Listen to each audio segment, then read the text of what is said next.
Yes, yes, yes. Uh-huh, uh-huh, uh-huh. Hi there! Siapakah ilmuwan muslim yang dinobatkan sebagai bapak kedokteran? Yuk simak pembahasannya. Di negara barat, ia dikenal dengan nama Avicenna, seorang polimat yang dikenal sebagai dokter, astronomer, dan sebagai penulis terpenting. Pada zaman keemasan Islam juga dianggap sebagai filsuf paling berpengaruh di era pramodern. Kita mengenalnya dengan nama Ibnu Sina dan memiliki nama lengkap Abu Ali Al-Husain bin Abdullah bin Hasan Ali bin Sina. Lahir pada bulan Safar 370 Hijriah atau bulan Agustus 980 Masehi di Afshanah, daerah dekat Bukhara yang sekarang wilayah negara Uzbekistan. Ayahnya bernama Abdullah dan ibunya bernama Sitarah, merupakan keturunan Persia. Oleh sebab itu, ketika Ibnu Sina masih remaja, dia sering menulis puisi dan esai dalam bahasa Persia. Ia memiliki julukan Al-Ros, yang artinya puncak gunung pengetahuan. Tidak heran, Ibnu Sina memiliki julukan tersebut, karena ia menguasai lebih dari satu ilmu pengetahuan.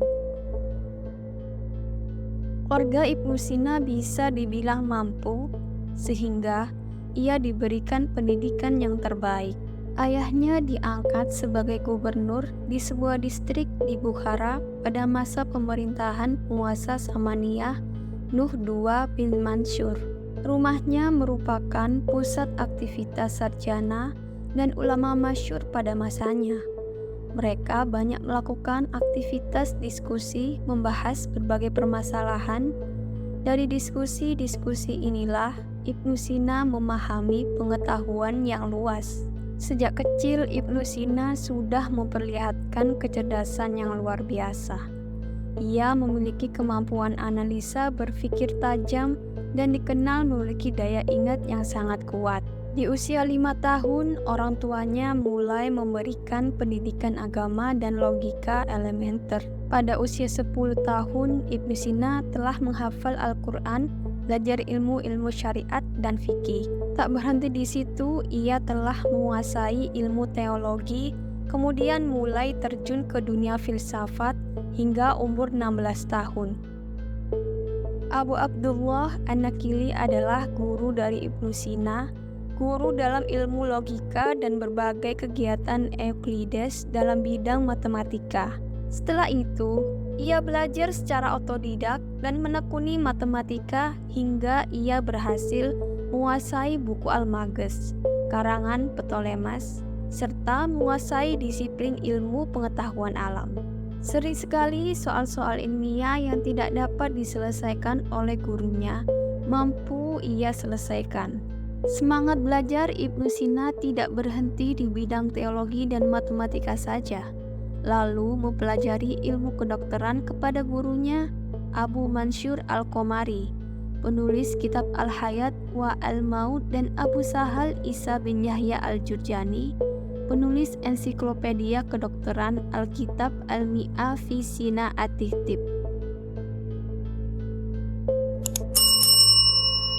Ibnu Sina akhirnya menguasai ilmu kedokteran dalam waktu 1,5 tahun.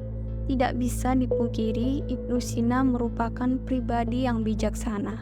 Dia tidak membuang waktu masa mudanya untuk hal sia-sia. Dia selalu memanfaatkan waktunya untuk mempelajari berbagai ilmu hingga ia menguasainya. Memasuki usia 16 tahun, Ibnu Sina menjadi pusat perhatian para dokter sezamannya. Mereka sering menemuinya untuk mendiskusikan perihal penemuan dalam bidang kedokteran.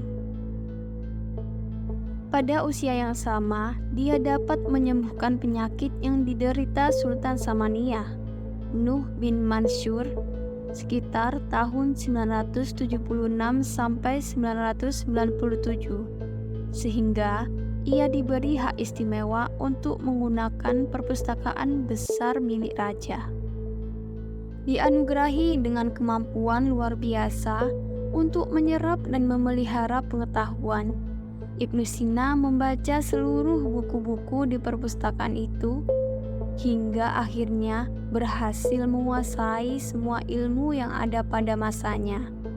Sekalipun dia lebih menonjol dalam bidang filsafat dan kedokteran, Ibnu Sina mulai menuliskan karya-karya monumental di berbagai bidang keilmuan ketika di usianya yang ke-21 tahun. Dengan karya pertamanya berjudul Al-Majmu'u yang artinya ikhtisar, yang membuat berbagai ilmu pengetahuan umum. Ibnu Sina tidak pernah berhenti membaca dan menulis. Dia juga tidak menerima upah dalam mengobati orang sakit. Bahkan, dia banyak bersedekah kepada fakir miskin sampai akhir hayatnya.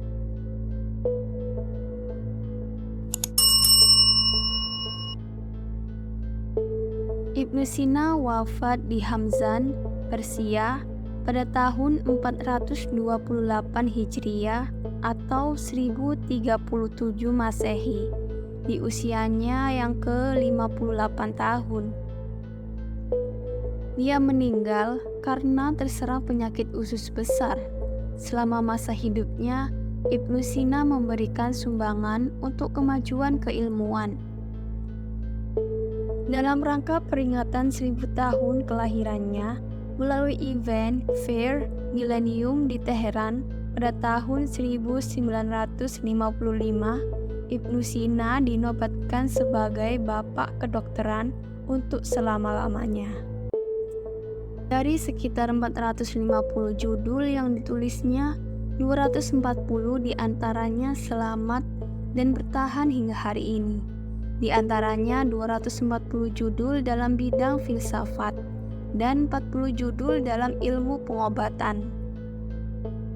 Karyanya yang paling terkenal adalah Al-Qanun fi al-Tib atau buku pengobatan, sebuah ensiklopedia medis yang menjadi buku rujukan dan standar di bidang kedokteran pada berbagai universitas dan terus digunakan selama berabad-abad hingga sekitar tahun 1650.